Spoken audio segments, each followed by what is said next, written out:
ഇന്നത്തെ ആ ബ്രീഫിംഗ് കേൾക്കുമ്പോൾ ശ്രീ മോഹൻ വർഗീസ് എന്തുകൊണ്ട് നമുക്ക് ഓപ്പറേഷൻ സിന്ദൂർ വേണ്ടി വന്നു, എന്തുകൊണ്ടാണ് നമ്മൾ ഈ 9 ഈ ടാർഗറ്റ് പോയിന്റ്സ് തിരഞ്ഞെടുത്തത്? കാരണം അവിടെ ഭീകരവാദികൾക്ക് പ്രോത്സാഹനം, പരിശീലനം എല്ലാം നൽകുന്നതിന് തെളിവുകൾ സഹിതമാണ് ഇന്ത്യ ഇന്ന് ആ ബ്രീഫിംഗ് നൽകിയത്. ഒരു സംശയത്തിനും ഇടവരുത്താത്ത ബ്രീഫിംഗ് ആയിരുന്നു അത്.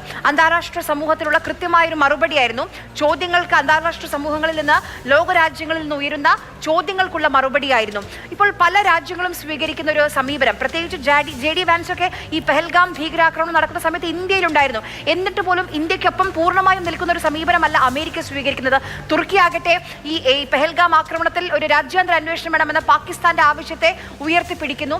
അങ്ങനെ അന്താരാഷ്ട്ര സമൂഹം ഈ വിഷയത്തിൽ എങ്ങനെയാണ് പ്രതികരിക്കുന്നത്? അത് ഏതെങ്കിലും തരത്തിൽ മാറ്റങ്ങൾ ഉണ്ടാക്കുമോ?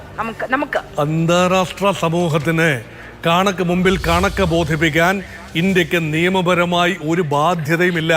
പക്ഷേ ധാർമ്മികമായ ഒരു ഉത്തരവാദിത്വമുണ്ട്. കാരണം ആഗോള ഭീകരതയ്ക്കെതിരെയുള്ള പോരാട്ടത്തിൽ തങ്ങൾക്ക് തങ്ങളുടേതായ ഒരു സ്പേസ് വഹിക്കാനുണ്ട്, ഇടമുണ്ട്, ഒരു റോളുണ്ട്. ഇത് ഇന്ത്യ ഉത്തരവാദിത്വത്തോടെ ഏറ്റെടുക്കുന്നു. അങ്ങനെ വരുമ്പോൾ ഏതെങ്കിലും രീതിയിൽ ആശയക്കുഴപ്പം, ഇന്റർനാഷണൽ കമ്മ്യൂണിറ്റിയുടെ ഇടയിൽ ആശയക്കുഴപ്പം ഒഴിവാക്കാൻ വേണ്ടി കൃത്യമായ നയതന്ത്ര നീക്കങ്ങൾ നടത്തി. കഴിഞ്ഞ 14 ദിവസവും ഇന്ത്യ നിരന്തരമായ സംസാരങ്ങളിലായിരുന്നു. ലോകരാജ്യങ്ങളുടെ തലവന്മാരെ, രാഷ്ട്രീയ നേതാക്കൾ, ഇന്ത്യയുടെ പൊളിറ്റിക്കൽ മാസ്റ്റേഴ്സ് വിളിച്ച് സംസാരിച്ചു. അതുമാത്രമല്ല നയതന്ത്ര തലത്തിൽ അതിഗംഭീരമായ റൗണ്ട്സ് ആൻഡ് റൗണ്ട്സ് ഓഫ് ചർച്ചകൾ. അതുമാത്രമല്ല ആഭ്യന്തരമായി ഇന്ത്യക്കുള്ളിൽ സൈനിക നേതൃത്വവുമായി സിവിലിയൻ നേതൃത്വം, രാഷ്ട്രീയ നേതൃത്വം നിരന്തരമായ കൂടിക്കാഴ്ചകൾ. അല്ലാതെ യാതൊരു തോട്ട് സിസ്റ്റവും ഇല്ലാതെ പെട്ടെന്ന് ചാടിക്കേറി ഒരു സർജിക്കൽ സ്ട്രൈക്ക് നടത്തിയതൊന്നും അല്ല ഇന്ത്യ. അതുകൊണ്ടാണ് എല്ലാ പഴുതുകളും അടച്ചുകൊണ്ട് സംശയത്തിൻ്റെ ലെവലേശം ഇന്ത്യക്കുള്ളിലോ ഇന്ത്യക്ക് പുറത്തോ അന്താരാഷ്ട്ര സമൂഹത്തിനുള്ളിൽ സംശയത്തിൻ്റെ ഏതെങ്കിലും ഒരു ചെറിയ കനലെങ്കിലും അവശേഷിക്കുകയാണെങ്കിൽ അതുപോലും കണ്ടെത്തി അണച്ചതിന് ശേഷം കൃത്യമായ ആസൂത്രണത്തോടെ ചെയ്തത് മാത്രം ഇന്ത്യ ലോകത്തോടായി പറഞ്ഞു. ഇന്ത്യൻ പൗരന്മാരോടും ലോകത്തോടുമായി പറഞ്ഞ കാര്യങ്ങളാണ് ഈ കേട്ടത് മുഴുവൻ. അതുകൊണ്ടാണ് ആരെല്ലാമാണ് ഇന്ത്യക്കെതിരെ ആക്രമണം നടത്തിയത്, എന്നെല്ലാമാണ് ആക്രമണം നടത്തിയത്, ഏതെല്ലാം കേന്ദ്രങ്ങളിലാണ് ആക്രമണം നടത്തിയത്. പോലും വിദേശ മാധ്യമങ്ങൾക്ക് അഭിമുഖം നൽകുമ്പോൾ പാകിസ്ഥാന്റെ വാർത്താ വിനിമയ മന്ത്രിയൊക്കെ ഭീകരവാദത്തെ പ്രോത്സാഹിപ്പിക്കാത്ത, ഭീകരവാദത്തിനെതിരെ പോരാടുന്ന രാജ്യമാണെന്ന് പാകിസ്ഥാനൊക്കെ പറയുന്നുണ്ടായിരുന്നു. കൃത്യമായ ചോദ്യങ്ങൾ ചോദിച്ച് അതിനെ എതിർക്കുന്ന മാധ്യമ പ്രവർത്തകരെയും നമ്മൾ വിദേശ മാധ്യമ പ്രവർത്തകരെയും ഇന്ന് ലോകം കണ്ടുകൊണ്ടിരിക്കുകയാണ്. സാധാരണ ഈ ഭീകരവാദത്തെ വെറുതെ എന്ന് പറഞ്ഞ് അങ്ങ് കൈ ഒഴിയുന്നൊരു പാകിസ്ഥാനാണ് കാണാറുള്ളത്. പക്ഷേ ഇത്തവണ അങ്ങനെ പോലും കഴിയില്ല. കൃത്യമായ തെളിവുകൾ നിരത്തിക്കൊണ്ടാണ് പാകിസ്ഥാൻ എങ്ങനെയാണ് ഈ പെഹൽഗാം ഭീകരാക്രമണത്തിൽ, മാത്രമല്ല 2008 മുംബൈ ഭീകരാക്രമണം മുതൽ ഇങ്ങോട്ട് എന്താണ് പാകിസ്ഥാന്റെ ഇടപെടലെന്ന് വിശദീകരിക്കുന്നുണ്ട്. അപ്പോൾ ഇനി ഒളിച്ചു നിൽക്കാൻ കഴിയില്ല പാകിസ്ഥാന്. ഇതെല്ലാം കള്ളപ്രചരണമൊക്കെ നടത്തുമ്പോഴും വാസവദത്തയുടെ സദാചാര പ്രഘോഷണം എന്നതിൽ കവിഞ്ഞ അർത്ഥമൊന്നും അക്കാര്യത്തിന് കൊടുക്കേണ്ടതില്ല. അത് ഇന്ത്യക്ക് പറയാം, ലോകത്തിന് പറയാം. ലോകരാജ്യങ്ങളൊക്കെ കാര്യമായി ഇതൊക്കെ ശ്രദ്ധിക്കുന്നുള്ള രാജ്യങ്ങളാണ്. അവരൊന്നും ഒരുപക്ഷെ നേരിട്ട് ഇടപെടില്ലായിരിക്കാം. അവരെ സഹായിക്കാമെന്ന് പറയുമ്പോഴും അവർ ഭൗതികമോ സൈനികമോ ആയ സഹായമായിരിക്കില്ല.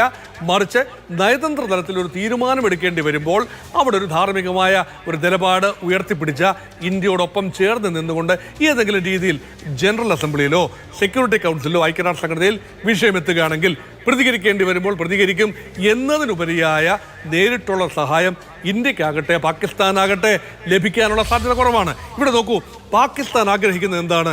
ഈ വിഷയത്തെ ഇന്റർനാഷണലൈസ് ചെയ്യുക. കാശ്മീർ വിഷയത്തെ ഒരിക്കൽ കൂടി പൊടി തട്ടിക്കൊണ്ട് ഇത് കാശ്മീർ ജനതയുടെ സ്വാതന്ത്ര്യത്തിന് വേണ്ടിയുള്ളൊരു പോരാട്ടമാണ്. അത് കാശ്മീരിൽ നിന്ന് തന്നെ ജൈവികമായി ഉയർന്നു വന്ന ഒരു വിഭാഗം ആളുകളാണ്. പാകിസ്ഥാനെ പഠിച്ചിട്ട് കാര്യമില്ല, അത് ഇന്ത്യയുടെ പിടിപ്പുകേടാണ്. ആ രീതിയിലുള്ള നാരറ്റീവ് പറയുമ്പോൾ അത് വിശ്വസിക്കാൻ കുറച്ചു പേരെങ്കിലും കാണും. പക്ഷേ അതങ്ങനെ അല്ല. യഥാർത്ഥത്തിൽ സംഭവിച്ചത് ഈ പറയുന്ന 7 തീവ്രവാദികൾ കടന്നു വന്ന വഴി, അവരുടെ പാതകൾ, അവർ നടത്തിയ കാര്യങ്ങൾ, ഇതെല്ലാം തന്നെ മുൻകാല അനുഭവങ്ങളുടെ കൂടെ പശ്ചാത്തലത്തിൽ തെളിവുകൾ സഹിതം നിരത്തുകയാണ്. അവർ എവിടെ നിന്ന് കടന്നു വന്നോ അവിടേക്ക് ആക്രമണം വ്യാപിപ്പിക്കുന്ന ഇന്ത്യയാണ്. അതുകൊണ്ട് ഇത് ഭീകര ക്യാമ്പുകളല്ല എന്നും ഹിസ്ബുൾ മുജാഹിദീനോ ഹർക്കത്തുൽ മുജാഹിദീനോ ജയ്ഷെ മുഹമ്മദോ ലഷ്കർ ഇ തോയ്ബയോ തീവ്രവാദ സംഘടനകളല്ല എന്ന് പാകിസ്ഥാന് പറയാനാകുമോ? ഈ മരണപ്പെട്ട തീവ്രവാദികളുടെ ശവസംസ്കാര വേളയിൽ നമ്മളിപ്പോൾ കണ്ടുകൊണ്ടിരിക്കുന്ന ചിത്രങ്ങളല്ലേ. അവരെ യൂണിഫോം ഇട്ട പാകിസ്ഥാന്റെ വലിയ സൈനിക ഉദ്യോഗസ്ഥന്മാരുടെ ശാരീരിക സാന്നിധ്യം, അത് മാത്രമല്ല രോഗികളെ അല്ലെങ്കിൽ പരിക്കേറ്റവരെ ചികിത്സിക്കുന്നതും ഭീകരരാണ്. പരിക്കേറ്റ ഭീകരന്മാരെ ആശുപത്രികളിലെത്തി സന്ദർശിക്കുന്ന ആർമിയുടെ ഉന്നത ഉദ്യോഗസ്ഥന്മാർ, ഇതെല്ലാം ക്യാമറ കണ്ണുകളിലൂടെ ലോകം കണ്ടുകൊണ്ടിരിക്കെ പാകിസ്ഥാന്റെ ഭാഗത്ത് എന്തെല്ലാം വ്യാജ പ്രചരണങ്ങൾ ഉണ്ടെന്ന് പറഞ്ഞാലും അതെല്ലാം ബധിരകരണങ്ങളിൽ വീഴും എന്ന് കൃത്യമായി നമുക്ക് പറയാൻ സാധിക്കും. കാരണം ഒരു യുദ്ധം വരുമ്പോൾ ഒരു വീക്ക് എലമെന്റ് ചെയ്യുന്നത് എന്താണ്? Miss information campaign. സത്യത്തെ വളച്ചൊടിച്ച് അല്ലെങ്കിൽ കുറച്ച് സമയം അന്വേഷിക്കണം, ഒന്നുകൂടെ തിരുമ്മി അന്വേഷിക്കണം എന്നെല്ലാം പറഞ്ഞുകൊണ്ട് ഒരു ക്യാമ്പയിൻ നടത്തും. അങ്ങനെ കാര്യങ്ങൾ കുറെ കഴിയുമ്പോൾ അന്വേഷിച്ച് തേഞ്ഞു മാഞ്ഞു പോകും എന്ന പ്രതീക്ഷ ഉൾപ്പെടെ ആസ്ഥാനത്തായി ആകെ പാകിസ്ഥാന് ഭാഗികമായിട്ടെങ്കിലും ചെവി കൊടുത്ത് എന്നാൽ പിന്നെ അന്വേഷിക്കണം സ്വതന്ത്രമായി നീതിയുക്തമായി എന്ന് പറഞ്ഞ ഏകരാജ്യം ചൈനയാണ്. അതുപോലെ തുർക്കിയുടെ ഭാഗത്ത് നിന്ന് പാകിസ്ഥാനോട് ഒരു തലോടലിൻ്റെ സമീപനം കണ്ടു. വേറെ ഒരു രാജ്യവും പാകിസ്ഥാന് ഓപ്പണായ പിന്തുണയുമായി വന്നില്ല എന്ന് ഓർക്കണം. ഇന്ത്യക്കും ആ രീതിയിലുള്ള പിന്തുണയല്ല, ധാർമ്മികമായ പിന്തുണയാണ് ലഭിച്ചത്. പക്ഷേ ആ പിന്തുണ മതിയാകും. ഇന്ത്യക്ക് മുന്നോട്ട് പോകാനുള്ള ഇച്ഛാശക്തിയുണ്ട്, രാഷ്ട്രീയ നേതൃത്വത്തിന് ആ ഇച്ഛാശക്തിയുണ്ട്. ഇച്ഛാശക്തി തന്നെയാണ് ഓപ്പറേഷൻ സിന്ദൂറിൽ കണ്ടത്. ശ്രീ മോഹൻ വർഗീസ്, ഇപ്പോൾ ഈ കഴിഞ്ഞ 14 ദിവസവും ഈ പെഹൽഗാം ഭീകരാക്രമണത്തിന് ശേഷം എന്നും നമ്മൾ പാകിസ്ഥാന്റെ ഭാഗത്ത് നിന്ന് ഈ അതിർത്തിയിൽ നമ്മുടെ LOCയിൽ പലതരത്തിലുള്ള പ്രകോപനങ്ങൾ കണ്ടു. ഇന്നിപ്പോൾ ഈ ഓപ്പറേഷൻ സിന്ദൂറിന് ശേഷം അതിന്റെ തോത്, അതിന്റെ വ്യാപ്തി വർദ്ധിച്ചിരിക്കുകയാണ്. വലിയ രീതിയിൽ സംഘർഷ അവസ്ഥയാണ് അതിർത്തിയിലുള്ളത്. നമ്മൾ ഒരിക്കലും ഒരു യുദ്ധം ആഗ്രഹിക്കുന്നില്ല. പക്ഷേ ഇങ്ങനെ ഇടയ്ക്കിടയ്ക്ക് ഇവരുടെ ഈ ഭീകരാക്രമണം സഹിക്കാൻ വയ്യാതെയാണ് ഇന്ത്യയുടെ ഭാഗത്ത് നിന്ന് ഇപ്പോൾ തിരിച്ചടി ഉണ്ടായിട്ടുള്ളത്. പക്ഷെ അതിർത്തിയിൽ താമസിക്കുന്ന ആളുകൾ അവരുടെ ജീവിതത്തിനെ ഇതിന് ഒരുപക്ഷെ വരും ദിവസങ്ങളിലുമൊക്കെ ഇത് ഇങ്ങനെ മുന്നോട്ട് പോകാൻ തന്നെയായിരിക്കും സാധ്യത. അതിന് നമുക്ക് അല്ലെങ്കിൽ നമ്മുടെ സൈന്യത്തിന് ചെയ്യാൻ കഴിയുന്നത് എന്തായിരിക്കും? ഇത് രണ്ട് രീതിയിൽ ഇതിനെ കാണണം. ഭീകരവാദികൾക്കെതിരെയുള്ള ആക്രമണത്തെ വേറിട്ട് കാണുകയും സൈന്യം അതിർത്തിയിൽ സൃഷ്ടിച്ചുകൊണ്ടിരിക്കുന്ന നിരന്തരമായ പ്രകോപനങ്ങൾ കഴിഞ്ഞ 14 ദിവസവും അതിർത്തിയിൽ വെടിയൊച്ച ഒഴിഞ്ഞിട്ടില്ല. ഇന്നത്തെ ദിവസം കുറച്ച് കൂടുതലായി അതിർത്തി മേഖലയിൽ വ്യാപകമായി പാക് അധിനിവേശ കാശ്മീരിൻ്റെ മണ്ണിൽ നിന്നും ഇന്ത്യയുടെ കാശ്മീർ ഭാഗത്തേക്ക് കുപ്വാര, പൂഞ്ച്, രജൌറി മേഖലകളിലൊക്കെ വ്യാപകമായി ഷെല്ലാക്രമണവും വെടിവെപ്പും നടക്കുകയും ഇന്ത്യയിലെ ഒരുപക്ഷെ അതിർത്തി ഗ്രാമങ്ങളിലെ ജനങ്ങളുടെ സ്വച്ഛന്തമായ ജീവിതത്തിന് ഭ്രംശം സംഭവിക്കുകയും ചെയ്തു എന്നത് കൃത്യമായി നമുക്ക് പറയാൻ സാധിക്കും. പാകിസ്ഥാൻ ആഗ്രഹിക്കുന്ന ഇത് തന്നെയാണ്.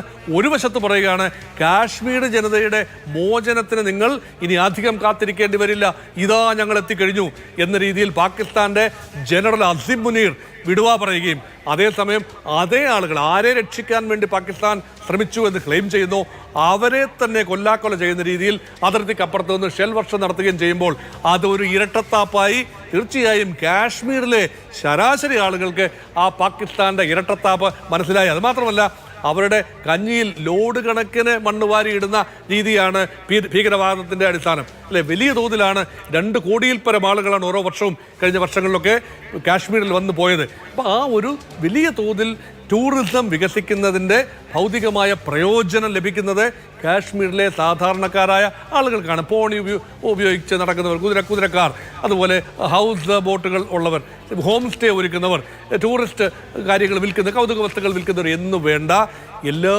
വിഭാഗം ആളുകളുടെയും വീട്ടിൽ തീ പുകഞ്ഞ് നോക്കിയ സമയത്താണ് പാകിസ്ഥാന്റെ ഭാഗത്ത് നിന്ന് ആക്രമണം. അങ്ങനെ അങ്ങോട്ട് നിങ്ങൾ സന്തോഷമായി ജീവിച്ചാൽ എങ്ങനെയാ, ഞങ്ങളൊക്കെ ഇവിടെയുണ്ട് എന്ന രീതിയിൽ. അപ്പം ശരാശരി കാശ്മീർക്ക് യഥാർത്ഥത്തിൽ ഇപ്പോഴെങ്കിലും മനസ്സിലായിട്ടുണ്ടാകണം, പാകിസ്ഥാൻ സ്നേഹിക്കാനല്ല വളർത്താനല്ല പിടിക്കുന്നത്, നക്കിക്കൊല്ലാൻ ശ്രമിക്കുന്നത് സ്നേഹം കൊണ്ടല്ല, അത് ഇരയാക്കുകയാണ്. നമ്മുടെ കാശ്മീരിലെ സാധാരണക്കാരെ ഇരയാക്കി മാറ്റുകയാണ്. അത് ഒരിക്കൽ കൂടെ തെളിയിക്കുന്ന രീതിയിലാണ് അതിർത്തിയിൽ ഇപ്പോൾ നടക്കുന്ന ആക്രമണമാണ് ഓപ്പറേഷൻ സിന്ദൂർ. നമ്മുടെ സഹോദരിമാരുടെ, നമ്മുടെ അമ്മമാരുടെ സിന്ദൂരം മായ്ച്ചവർക്കുള്ള ശക്തമായ മറുപടിയാണ് ഓപ്പറേഷൻ സിന്ദൂർ. വളരെയധികം നന്ദി ശ്രീ മോഹൻ വർഗീസ്, ഇത്രയും നേരം നമുക്കൊപ്പം ചേർന്നതിന്.